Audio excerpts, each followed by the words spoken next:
Hi friends, నేను మీ త్రివేణి. ఈరోజు మన సింపుల్ రెసిపీ ఆలూ ఫ్రై అండి. ఆలూ ఫ్రై ఎప్పుడు చేసేలాగా కాకుండా ఇలా కొత్తగా ఎండికారంతో చేయండి. చాలా రుచిగా ఉంటుందండి.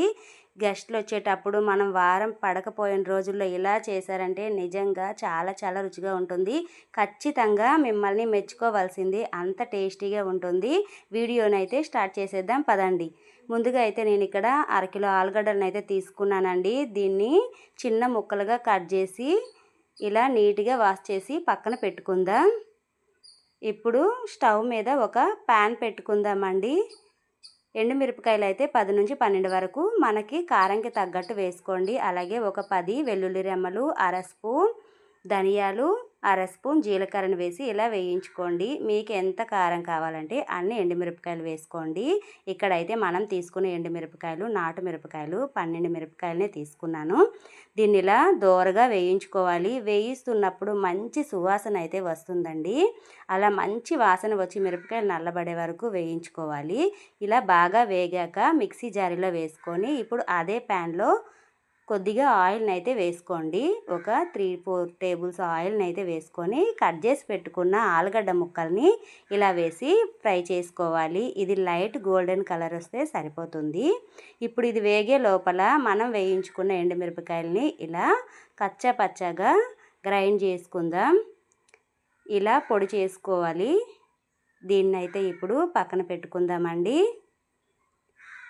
మన పొటాటోని అయితే బాగా ఫ్రై చేసుకోవాలండి.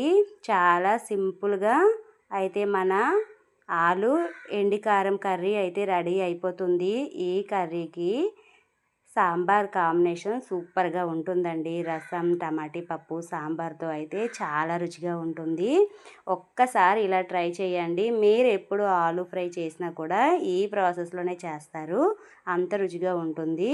మనకైతే ఆలు అయితే మంచి లైట్ గోల్డెన్ కలర్ అయితే వచ్చేసాయి, చూసారు కదా. ఇప్పుడు దీన్ని ఒక ప్లేట్లోకి అయితే తీసుకుందాం. ఇలా మొత్తం ప్లేట్లో తీసుకొని ఇప్పుడు అదే ప్యాన్లో తాలింపుకు సరిపోయే ఆయిల్ని అయితే వేసుకోవాలి. ఆయిల్ బాగా వేడెక్కాక అర స్పూన్ ఆవాలు, అర స్పూన్ జీలకర్ర, ఒక 2-3 పచ్చిమిర్చిల్ని పొడుగ్గా కట్ చేసి వేసుకోండి. అలాగే కొద్దిగా కరివేపాకును కూడా వేసుకుందాం. దీన్ని కొద్దిగా ఫ్రై చేసుకోవాలి. ఇలా కొద్దిగా ఫ్రై అయ్యాక ముందుగా వేయించి పెట్టుకున్న ఆలు ముక్కల్ని వేసుకోవాలి. ఆలు ముక్కల్ని వేసి బాగా ఒకసారి ఇలా కలుపుకోవాలండి. ఇలా బాగా తాలింపులో కలిసేలాగా బాగా కలుపుకుంటే సరిపోతుంది. ఇలా కలుపుకున్నాక 1/2 టీ స్పూన్ పసుపును అయితే వేసుకుంటున్నాను. అలాగే రుచికి సరిపడే సాల్ట్ వేసుకోవాలి. ఇప్పుడు ముందుగానే మిక్సీ పట్టుకున్న ఎండికారాన్ని వేసుకోవాలండి. ఎండికారం ఇలా వేసాక బాగా మన ఆలు ముక్కలకు పట్టేలా కలుపుకోవాలి. నిజంగా గుమగుమలాడిపోతుందండి కర్రీ అయితే. ఇంకెంత టేస్టీగా ఉంటుందో మీరు ఒక్కసారి ట్రై చేసి చూడండి ఫ్రెండ్స్. ఇప్పుడు ఇలా బాగా కలిపాక మూత పెట్టి 1 నిమిషం పాటు మగ్గనివ్వాలి. మధ్య మధ్యలో మూత తీసి అడుగంటకుండా కలుపుకోవాలండి. సువాసన అయితే భలే వస్తుందండి. నోట్లో నీళ్ళు ఊరుతున్నాయి. నిజంగా అంత మంచి వాసన అయితే వస్తుంది. మూత పెట్టి ఇంకో నిమిషం దీన్ని వేగనివ్వాలి. ఇప్పుడు బాగా దీన్ని కలుపుకోవాలండి. చాలా సింపుల్గా అయితే ప్రిపేర్ చేసుకోవచ్చు.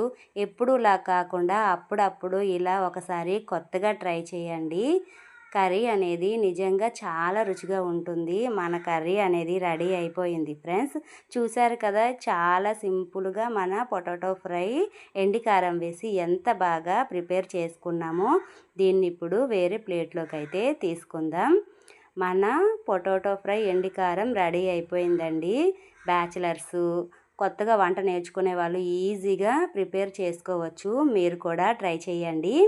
నా వీడియో మీకు నచ్చిందని అనుకుంటున్నాను. నచ్చినట్టయితే చిన్న లైక్ ఇచ్చి సపోర్ట్ చేయండి. చూడండి ఎంత బాగా పొడి పొడిగా వచ్చేసిందో. పొటాటో ఫ్రై ఎండికారం curry ready. Thank you friends.